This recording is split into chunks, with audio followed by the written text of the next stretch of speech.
আবু মাহজুরা ডান দিকের চুল কাটতো, বাম দিকের চুল কাটতো, পেছনের চুল কাটতো, সামনের চুল কাটতো না।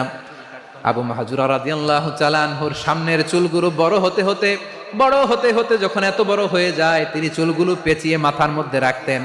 তারপরে তিনি পাগড়ি পরতেন। সবাই জিজ্ঞেস করতো, আবু মাহজুরা এটা আবার কেমন স্টাইল? দেখতে তোমারে কি বিদঘুটে লাগে? কেমন অড লাগে, কেমন খারাপ দেখা যায়। মক্কায় এমন কোন মানুষ তো দেখি নাই, ডানে চুল কাটে, বায়ে চুল কাটে, পেছনে চুল কাটে, সামনে কাটে না। ওরে আবু মাহজুরা, কেমন দেখা যায় তোমারে? তুমি সামনের চুল কাটো না কেন?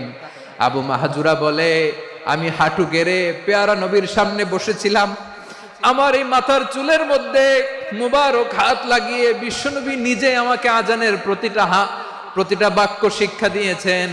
বিশ্বনবীর মোবারক হাত, পবিত্র হাত আমার মাথার চুলের যেই জায়গায় লেগেছে, আমি চাই ওই চুল